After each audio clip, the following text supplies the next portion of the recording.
The clock on the wall of the executive suite didn't tick, it glided, a silent witness to the end of a 15-year career.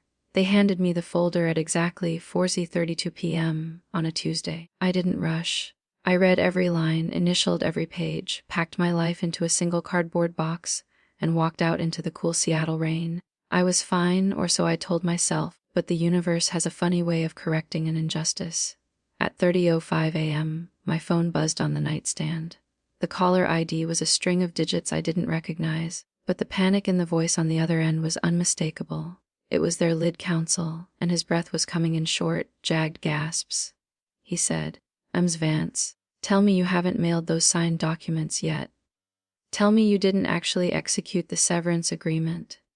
I leaned back against my headboard, a cold, sharp smile spreading across my face in the dark. I told him, "I signed exactly what you put in front of me, Arthur. But you might want to take a very close look at Article 14, Provision F. You see, when a dismissal is based on supposed professional shortcomings, the contract requires a verified paper trail of remedial action plans. And I noticed your folder was looking a little thin. It's your move. Before we get into the wreckage of what happened next, do me a favor, hit that subscribe button and let me know in the comments which city you're listening from. I love seeing how far these stories travel." The papers were sitting right there on my kitchen table. It was nearly midnight. 3 identical sets of documents, bound in heavy blue cardstock, signed with my full legal name, Elena Margaret Vance. Every signature was crisp. Every initial was exactly where the little neon "Sign Here" stickers told me to put them. I had spent nearly an hour dissecting all 32 pages of the legal jargon Meridian Systems had drafted for my exit. The severance offer wasn't great. 16 weeks of pay for 15 years of blood, sweat, and missed birthdays. It was the corporate equivalent of a "thanks for nothing" card. But it wasn't the money that stopped my heart. It was a single sentence buried on page 11, sandwiched between a clause about returning company laptops and a paragraph about non-disparagement. Article 14, Provision F. It was a sentence I knew by heart. I knew it because I was the one who had fought to put it there 5 years ago when I was promoted to Senior VP of Operations. At the time, the company was going through a restructuring, which is just a fancy word for firing people to make the stock price look better. I had seen good people, hardworking people, get tossed aside with nothing but a vague excuse about not being a culture fit.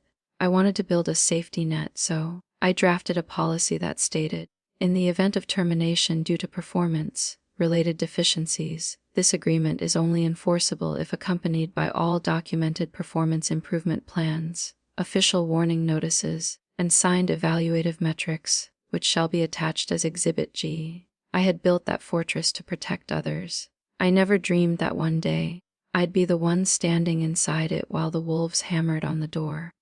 And the wolves at Meridian Systems had made a fatal mistake. They had fired me for consistent failure to meet operational benchmarks. But in their rush to get me out the door, they had forgotten to attach a single piece of evidence. No Exhibit G, no pays nothing. My phone lit up again. Same unknown number. I let it vibrate against the wood until the very last second. Elena Vance speaking. "Elena, it's Arthur Penhaligon from legal." He sounded like he was standing in a wind tunnel. "I'm calling about the paperwork from this afternoon. There's been a clerical discrepancy. We need to pause the processing of those documents immediately." "I'm afraid I don't follow, Arthur," I said, my voice as smooth as glass. "I was told the deadline for signing was end of business today. I've already scanned and uploaded the executed copies to the HR portal. In fact, I sent the originals via courier an hour ago." I heard a muffled curse, then the sound of a heavy door slamming. "Elena, listen to me. The version you signed was an incomplete draft. We have a revised set of documents, better terms, more generous benefits that we need you to review. We can have them to you by breakfast. Arthur, you're a lawyer. You know that once an offer is accepted and executed, the contract is closed. Is there a problem with the documentation you provided?" The silence on the other end was heavy. I could almost hear his brain searching for a way out. When noticed that Exhibit G was missing from the packet, he finally admitted, his voice tight. Exhibit G," I said. "The performance metrics. That is a problem, isn't it? Because according to Article 14, Provision F, a clause I'm sure you remember, a performance-based termination without those attachments isn't just a mistake. It's a breach of the very contract you asked me to sign. Which means either I wasn't fired for performance, or you've just handed me the keys to a wrongful termination lawsuit. I hung up. I didn't need to hear his response. My husband, David, was standing in the doorway, holding 2 cups of coffee. He had that look on his face, the one he gets when he knows I'm about to go to war. You did it, didn't you? I did exactly what they told me to do, I said, taking a sip of the coffee. I followed the rules. Now we're going to see if they're willing to do the same. To understand how I got here, you have to understand who I was to Meridian Systems. I wasn't just an employee. I was the person who kept the gears turning. I started there 20 years ago as a junior analyst. I worked my way up through the recession, through 3 different CEOs, and through a dozen pivots. I had saved the company roughly $400 million in logistical overhead. I had built the supply chain that allowed us to survive the global lockdowns. I lived and breathed Meridian. But 6 months ago, everything changed. We got a new chief operating officer, a guy named Julian Thorne. He was 37, wore suits that cost more than my first car, and had a habit of calling everyone champ or rock star. He came from a private equity background, which meant his only goal was to trim the fat. And to Julian, anyone with a high salary and 15 years of institutional knowledge was fat. He started small, removing me from the weekly strategy calls, questioning my budget allocations in front of my juniors. Then the concerns started. He'd send emails at 11:00 p.m., asking for data that didn't exist, then act disappointed when I couldn't provide it by 8:00 a.m. the next morning. It was a classic squeeze out. He wanted me to quit so they wouldn't have to pay my severance or deal with my vested options. But I didn't quit. I worked harder. I documented every interaction, and when he realized I wasn't going to break, he decided to break the rules instead. The termination meeting had been a joke. Julian sat there, looking bored, while Sarah Jenkins from HR did the talking. Alana, we value your history here, but we feel your recent performance hasn't aligned with the company's new direction. We've seen a decline in operational speed and a failure to hit our Q3 benchmarks. Which benchmarks, Sarah? I had asked. My department exceeded our efficiency targets by 12% last quarter. It's a qualitative assessment, Elena. Julian had interjected, flashing a smile that didn't reach his eyes. The world is moving faster than you are. We're moving in a different direction. Here's the package. Take it or leave it, but we need an answer by 5. They thought they could bully me. They thought I'd be so shaken by the loss of my job that I wouldn't notice the legal trapdoor I had built for myself years ago. They were wrong. Thursday morning at 9:00 a.m., I had a new email. Not from HR, but from a personal account belonging to Diane Sterling, the chief financial officer. Diane and I had worked together for a decade. She was one of the few people at Meridian who actually understood how the business functioned. Alana, the email read, can we meet for lunch, off-site? The bistro on 4th, please. I showed the email to my lawyer, Clara Voss. Clara was a shark in a silk blouse. She had spent 20 years taking down corporate bullies, and she lived for cases like mine. Go to the lunch, Clara said. But don't say a word, just listen. They're going to try to buy your silence before the board finds out what Julian did. The bistro was quiet, tucked away from the prying eyes of the downtown tech crowd. Diane was already there, picking at a salad. She looked like she hadn't slept in days. Alana, I'm so sorry about how this was handled, she began. Julian, he's a bull in a china shop. He didn't consult finance or legal before he pulled the trigger on your termination. He told me it was a qualitative assessment of my performance, Diane. Those were his words. He's an idiot. Diane snapped. I wanted you out so he could bring in his own team from his old firm. But he didn't realize that by citing performance, without the documentation, he's opened us up to a massive liability. The board is furious. They're worried about a class action suit if this gets out. There are other people he's let go recently under similar circumstances. How many, Diane?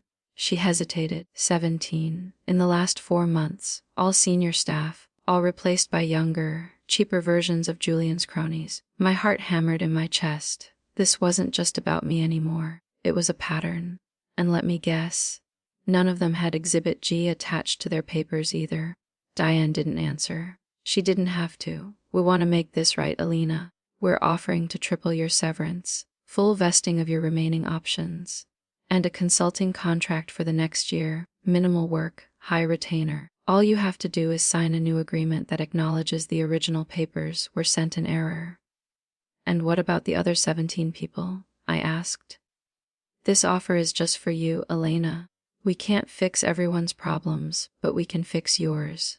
I looked at Diane, the woman I had shared countless late nights with, the woman I thought was my friend. You're asking me to take a bribe to cover up a systemic fraud. You're asking me to help Julian get away with destroying 17 careers. I'm asking you to be practical. Diane whispered, think about your family. Think about your future. You can't win a war against a billion-dollar company, Elena. Not alone? I'm not alone, I said, standing up. I have the truth, and in case you've forgotten, I'm the one who wrote the rules. I walked out of the restaurant and called Clara. They tried to settle. Just for me. They admitted there are 17 others. Perfect. Clara said. Now we have discovery. Now we go for the throat. Over the next month, Clara's team worked like a well-oiled machine. They reached out to every former employee who had been let go since Julian Thorne arrived. The stories were identical. Sudden terminations, vague performance complaints, and high-pressure tactics to sign severance agreements immediately.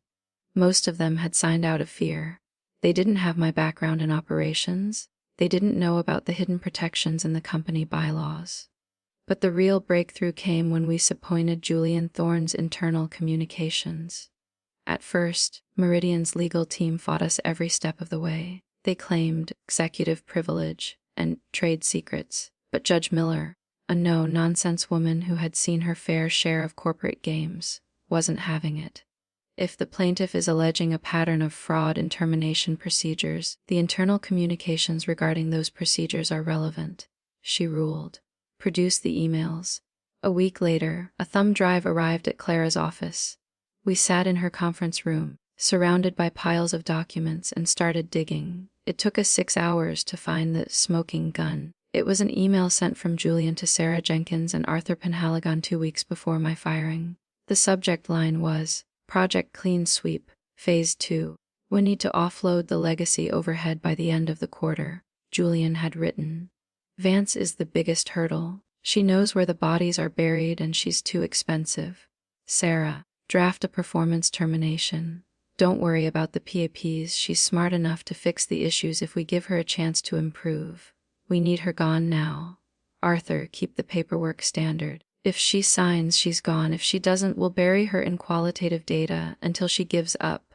Sarah Jenkins had replied, Julian, Article 14 requires documentation for performance exits. If we don't have it, we're exposed. Julian's response was chilling. She's a corporate soldier. She won't fight. She'll be too embarrassed by the performance tag to make a scene. Just do it. I stared at the screen, my hands shaking. It wasn't just an oversight. It was a deliberate, calculated conspiracy to circumvent the laws I had put in place. They knew they were breaking the rules, and they did it anyway because they thought I was too weak to stand up for myself. This is it, Clara said, her voice filled with a grim satisfaction. This isn't just wrongful termination. This is fraud. This is a violation of the covenant of good faith and fair dealing. We're not just asking for severance anymore. We're going for punitive damages. We amended the lawsuit. We asked for $8 million in compensatory damages and an additional $12 million in punitive damages. We also demanded the reinstatement of the 17 other employees or equivalent compensation for their lost wages and reputational harm.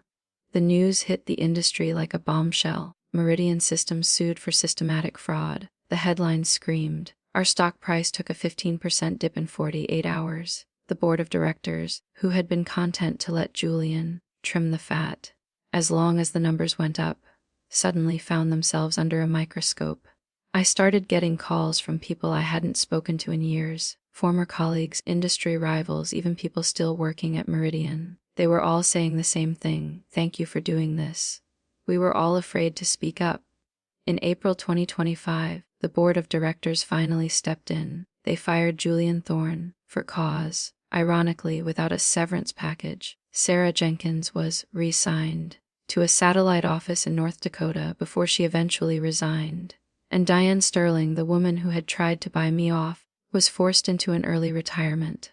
The settlement negotiations took place in a neutral law office overlooking Lake Union. This time, there was no Julian Thorne.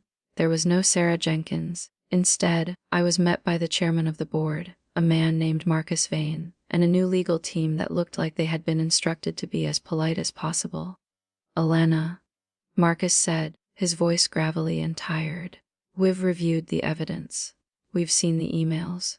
What happened to you, and to those other 17 individuals, was a disgrace to the values of this company. We are prepared to settle this today." The final agreement was more than I had ever hoped for. A payment of $5 million to me for wrongful termination and reputational damage, the establishment of the $15 million remediation fund for the other 17 employees, a public letter of apology from the board of directors, acknowledging my 15 years of exemplary service, a mandatory audit of all HR practices by an independent third party. But the most important part of the settlement wasn't the money. It was a single line at the end of the agreement. The company acknowledges that Article 14, Provision F is a binding and essential component of all employment contracts and commits to its strict enforcement moving forward. I had one, not just for myself, but for everyone who would ever work at Meridian Systems. I had used the very rules they tried to break to hold them accountable.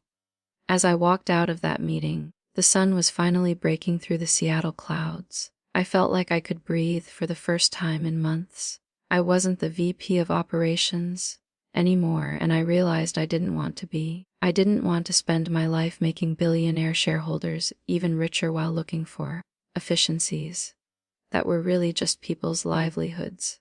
I took my settlement money and did something I had dreamed about for years. I started my own consulting firm, but with a twist. We don't consult for corporations. We consult for employees. We help people navigate the complex world of employment contracts, severance negotiations, and workplace rights. We call it Vance and Associates, the equity group. If you're listening to this and you've ever been told your performance was lacking when you knew you were giving your all, if you've ever felt like a gear in a machine that doesn't care if you break, know this: the rules are only as strong as the people who enforce them. Read your contracts. Document everything. And never, ever be afraid to use the system to protect yourself. Now, let's talk about what happens when you win a fight like this. Because everyone sees the big check and the headlines, but nobody tells you about the quiet days that follow. For the first few months after the settlement, I was a hero. My LinkedIn inbox was flooded with messages from strangers asking for advice. I was invited to speak at conferences about the future of corporate integrity. But in the quiet moments at home, I felt a strange sense of loss. I had spent 15 years building a house, only to have to burn it down to save my soul. David noticed it first. One evening, as we were sitting on our deck, he looked at me and said, "You're still waiting for the other shoe to drop, aren't you?" "I guess I am," I admitted. "It feels like I'm still looking for the hidden clause in the contract, like there's something I missed." "There isn't," he said firmly. "You won, Elena. You get to decide what happens next." What happened next was Sarah. Sarah was the youngest of the 17 employees Julian had fired. She was 24, a brilliant data scientist who had been at Meridian for less than a year. When Julian let her go, she had no savings, no safety net, and a mountain of student debt. She had moved back in with her parents and was working at a coffee shop when Clara's team found her. When the remediation fund was finalized, Sarah received a check for $250,000, enough to pay off her loans and give her a fresh start. She called me a week later. "Ms. Vance, I don't know if you remember me," she said, her voice trembling. "I was in the analytics department. I wanted to thank you. You didn't even know me and you fought for me." "I did know you, Sarah," I said. "I knew what it felt like to be you, and that was enough." That phone call was worth more than the $5 million. It was the moment I realized that my legacy at Meridian wasn't the supply chains I built or the money I saved. It was the 17 people who now had their dignity back.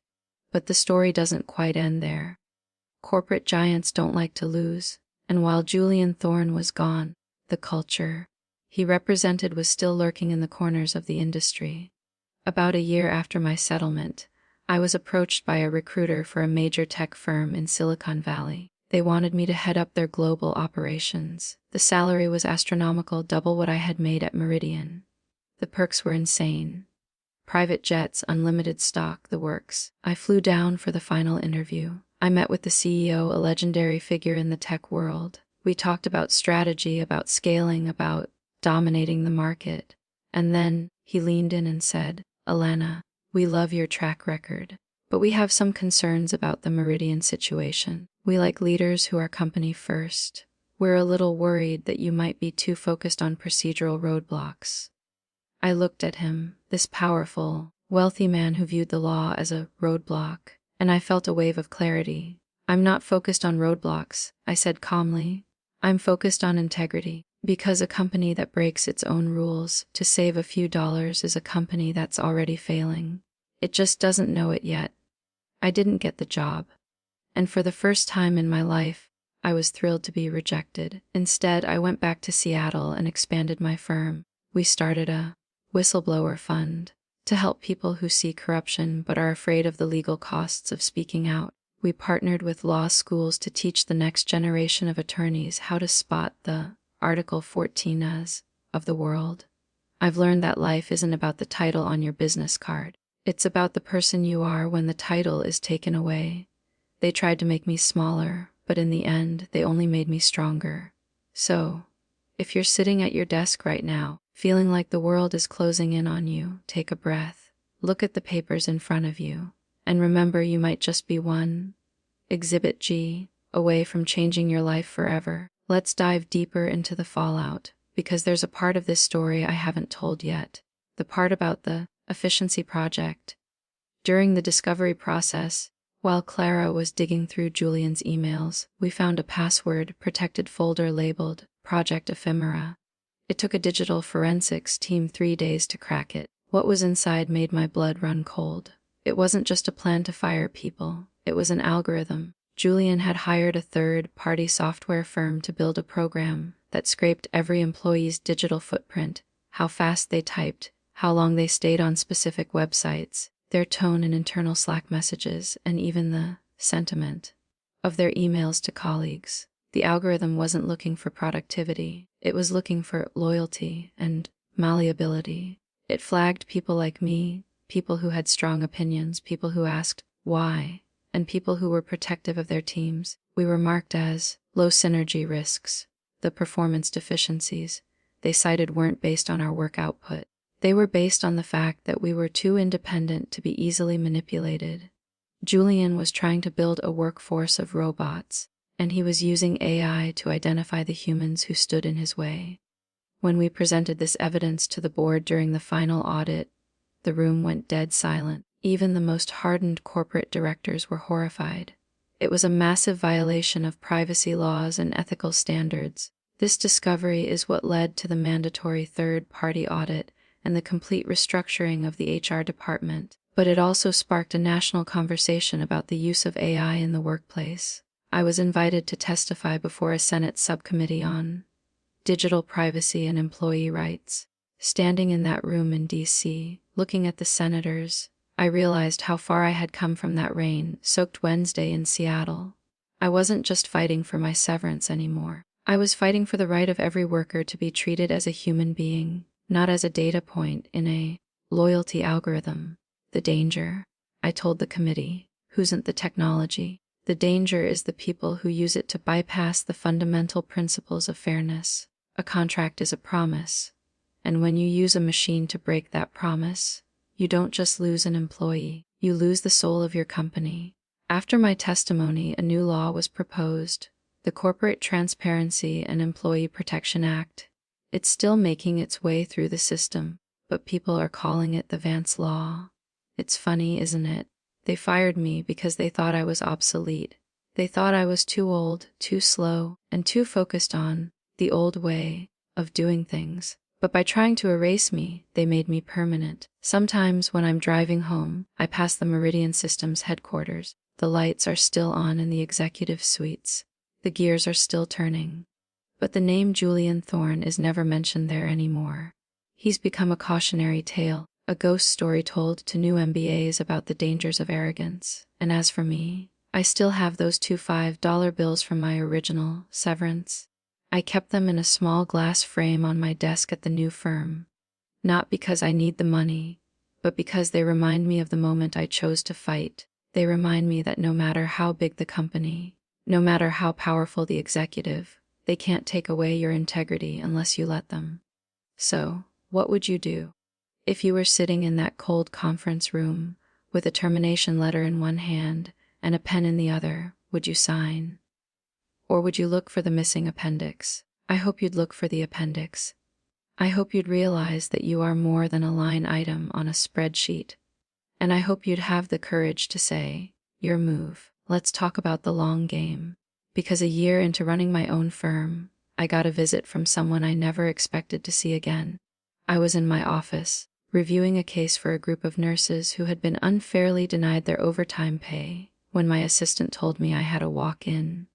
She says her name is Sarah Jenkins. She says she doesn't have an appointment, but it's urgent. My former HR director, the woman who had handed me the termination letter and watched me pack my box. When she walked into my office, she looked nothing like the polished, cold executive I remembered. Her hair was messy, her eyes were red-rimmed, and she was clutching a tattered briefcase. "Alana," she said, her voice barely a whisper. I didn't know where else to go. "Sit down, Sarah," I said, my voice neutral. "What's happened?" She sat, her hands shaking. "Meridian, they're suing me. After I resigned, they found some irregularities in the HR files. They're claiming I was the one who authorized the Project Ephemera algorithm. They're making me the scapegoat for everything Julian did." I leaned back in my chair. The irony was almost too much to handle. The woman who helped Julian fire 17 people on fabricated charges was now being targeted with fabricated charges herself. "They're using the same tactics, Elena," she sobbed. "Vague accusations. No documentation. They're threatening to take my house. They're trying to destroy me so they can tell the board they've cleaned up the rot." I looked at her for a long time. Part of me, the part that still remembered the humiliation of my termination meeting, wanted to tell her to leave. I wanted to tell her she was getting exactly what she deserved. But then, I thought about the Vance Law. I thought about the principles I had spent the last year fighting for. If I only fought for the good people, was I any better than Julian Thorne? "The documentation they're using against you," I said. "Does it follow the company policy?" She looked up, startled. "What?" "Article 14, Provision F," I said. "Did they attach the evidence to your termination papers, Sarah? Did they follow the rules I wrote?" She swallowed hard. "No, they just sent a letter via email. No attachments, no proof." I pulled a fresh intake form from my desk. "Then you have a case, and I'm going to represent you." Clara thought I was crazy. "Elena, she's the villain. She was the one who helped him." "You can't defend the person who tried to ruin you." "I'm not defending her," I said. "I'm defending the rule of law. If Meridian thinks they can just keep using these tactics on whoever is convenient, then my settlement didn't change anything. If I let them win this, they'll just do it to someone else tomorrow." The case of Meridian Systems v. Sarah Jenkins never went to trial. When I showed up as Sarah's representative, the company's legal team nearly fell out of their chairs. They knew they couldn't win a documentation fight against me. Not again. They dropped the charges within 48 hours.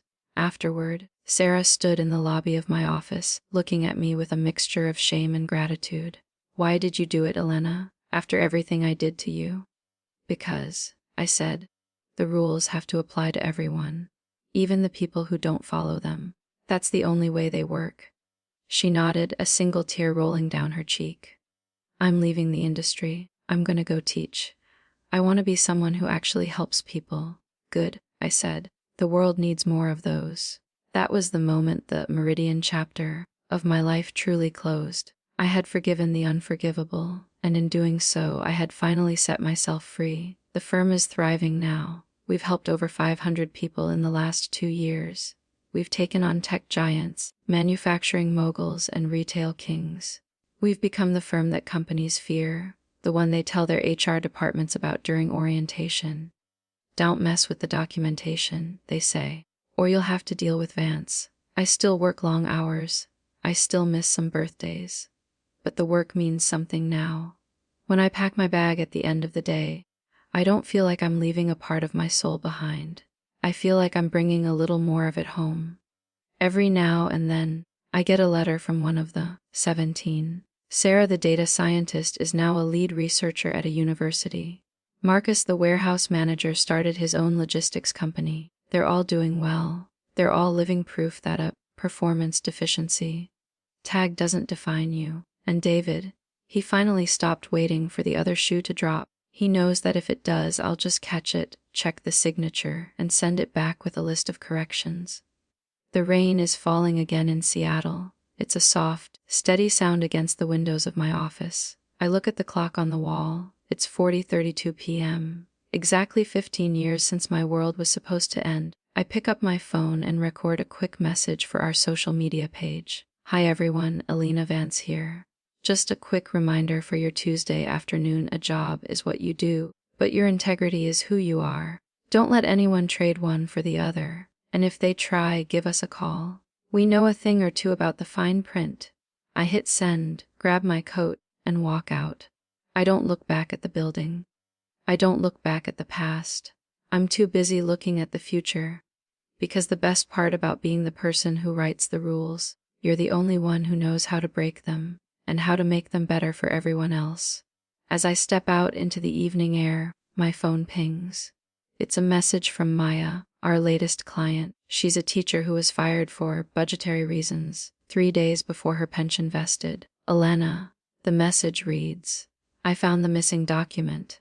It was in the back of the personnel file. What do I do now? I smile, the cool rain hitting my face. Now I type back, we make our move. This journey taught me that the corporate world is a game of leverage, but the human heart is a game of resilience. They can take your desk, your title, and your paycheck. They can even take your reputation for a while, but they can't take the knowledge you've spent a lifetime acquiring. I spent 20 years learning how Meridian operated. I learned their strengths, their weaknesses, and their secrets. And when they tried to discard me, that knowledge didn't disappear. It became my greatest asset. I've seen it time and time again with my clients. An engineer who knows the structural flaws of a bridge they were told to ignore. A nurse who knows the safety violations in a ward that was understaffed. A teacher who knows the misappropriation of funds in a school district that was bankrupt. These people aren't just victims, they are witnesses. And when witnesses find their voice, they become the most powerful people in the room. My firm isn't just about legal battles, it's about empowerment. It's about reminding people that they have value beyond their output.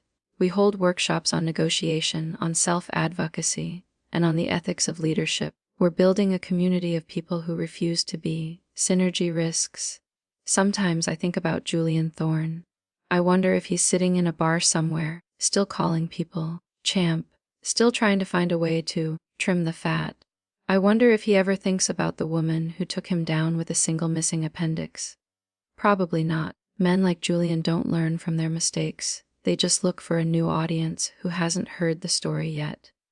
But that's okay. Because I'm telling the story now. And the world is listening. If you're still here, thanks for sticking with me. It's been a long road, but I'm glad we traveled it together. Remember to stay sharp, stay honest, and always, always read the blue cardstock. The story of Alina Vance isn't a story of revenge. It's a story of restoration. It's about what happens when you decide that the rules of the game are less important than the people playing it. I've built a new house now, and this one, it has no hidden trapdoors. It has no secret algorithms. It's built on the solid ground of truth, and the doors are always open for anyone who needs to find their way back. The Seattle rain is still falling, but the sky is starting to clear in the west. A new day is coming, and for the first time in my life, I'm ready for whatever it brings. I'm Alina Vance. and I'm just getting started. But there is one final thing I want to share with you, a secret I haven't told anyone, not even David. On the day I packed my box at Meridian, I didn't just take my pictures and my pens. I took a small, black notebook from the bottom drawer of my desk. It was a notebook I had kept since my very first day as a junior analyst. In it, I had recorded every time a manager had asked me to do something off the books. Every time a CEO had made a promise they didn't keep. Every time a policy was changed in secret to benefit the people at the top. I didn't keep it for blackmail. I kept it as a reminder of the person I didn't want to become. But when I was sitting in my car that night, after the 3 a.m. call from Arthur, I opened that notebook, and I realized that Article 14, Provision F, wasn't the only protection I had built into the system. There were dozens of them. Small, subtle changes to the company bylaws that I had introduced over the years under the guise of efficiency or compliance. I had turned the entire legal structure of Meridian Systems into a minefield for anyone who tried to act with malice. Julian Thorne didn't just fail to attach Exhibit G. He walked into a trap that had been laid 20 years ago. I had been protecting the company from itself for 2 decades, and when the company turned on me, the protections I had built did exactly what they were supposed to do. They held. They say you can't fight City Hall. They say you can't beat the system. But they're wrong. You can beat the system if you're the one who understands it better than the people who think they own it. I look at that black notebook now, sitting on the shelf in my new office. It's full now, its pages worn and yellowed. But it's not a record of corruption anymore. It's a manual for justice. And as I watch the sun finally break through the clouds over Elliott Bay, I feel a peace that no settlement check could ever provide. I am no longer a cog in the machine. I am the architect of my own life, and that is the greatest victory of all. As I turn off the lights and lock the door of Vance and Associates, I take a deep breath of the cool evening air. The city is alive around me, the sound of traffic, the hum of the light rail, the distant calls of seagulls. I walk toward my car, my footsteps echoing on the pavement. I'm tired, but it's a good kind of tired. The kind that comes from a day of honest work and a life of honest choices. I'm going home to David. I'm going home to a house that is filled with laughter and love. I'm going home to a future that I built with my own 2 hands. The story of the termination at 4:32 p.m. is over, but the story of the woman who walked out that door, that story is just beginning. And I have a feeling it's going to be a bestseller. One last thing before I go, remember that subscriber button. If you haven't hit it yet, now's the time. Because I have a feeling there are a lot more stories like this one waiting to be told, and I'm going to be the one to tell them. Stay brave, stay vigilant, and never forget your move is the only one that matters. The end of the road is just the beginning of a new one. I'll see you on the next journey. This is Alana Vance, signing off. The lights of the city flicker on, one by one, like a million tiny promises. I drive through the streets, feeling the rhythm of the city, the heartbeat of a place I've called home for 40 years. I see the cranes in the distance, building the new Seattle, and I feel a surge of hope. Change is coming. It's slow, it's messy, and it's often painful. But it's coming, and I'm proud to be a part of it. I pull into my driveway, the headlights catching the flowers David planted in the garden. The front door opens, and I see him standing there waiting for me. How was the day? He asks as I walk inside. It was a good day, David, I say, leaning in for a kiss. It was a very good day, and as we sit down to dinner, the phone stays silent. There are no 3 a.m. calls. There are no panicked lawyers. There is only the quiet, steady peace of a life lived on one's own terms. And that, my friends, is how you win the game. Good night and take care of yourselves. The house is warm, the food is good, and for the first time in a long time, the future is wide open. I look at the glass frame on my desk in the study, the 2 $5 bills catching the light. I think of Julian Thorne, Sarah Jenkins, and Marcus Vane. I think of the 17 people who got their lives back, and I smile. The rules are meant to be followed. But they're also meant to be changed, and I'm just the woman to do it. The silence of the night settles around us, a comfortable blanket. I close my eyes and think about tomorrow. There will be new clients, new cases, and new challenges. But I'm ready. Because I'm Elena Vance, and I've already made my move. The world is waiting, and so am I. The story of the missing appendix became legendary in the corridors of Meridian Systems, but for me, it was just the catalyst. The real story was what happened after I stopped being a victim and started being a leader. Leadership isn't about giving orders or hitting targets. It's about taking responsibility for the people in your care. It's about standing up for what's right, even when it costs you. I think about that every day as I sit in my office. I think about the weight of the trust my clients place in me. And I vow to never let them down. Because I know what it's like to be let down by the people you trusted most. I know the sting of betrayal and the coldness of a corporate exit. But I also know the warmth of a community that stands together. I know the power of a single voice speaking the truth, and I know that no matter how dark the night, the dawn is always coming. So keep your eyes open, keep your head up, and never stop looking for the Exhibit G in your own life. It's there, somewhere. You just have to be brave enough to find it. And when you do, don't just hold on to it. Use it. Use it to build a better world for yourself and for everyone around you. That's the real legacy. That's the real win. And that's why I do what I do. The city is quiet now, the only sound the soft patter of rain. I'm going to sleep well tonight, and I hope you do too. Because tomorrow we've got work to do, and I can't wait to get started. See you soon. This is the final word of the story of Elena Vance, a woman who was fired at 4:32 p.m. on a Tuesday and decided that she wasn't done yet. A woman who rewrote the rules and found her way home. The end. No, just the beginning. And what a beginning it is. I look at the blank page of my notebook for tomorrow. I pick up my pen and write one word at the top. Justice. And then, I turn out the light. The darkness is soft and welcoming. It's a place of rest, a place of dreams. And tomorrow those dreams will become reality. I can feel it, can you? Stay tuned. The best is yet to come, I promise. This is Elena Vance, and I'm still here. And I'm never leaving. Because the world needs people who look for the marks. The people who read the fine print.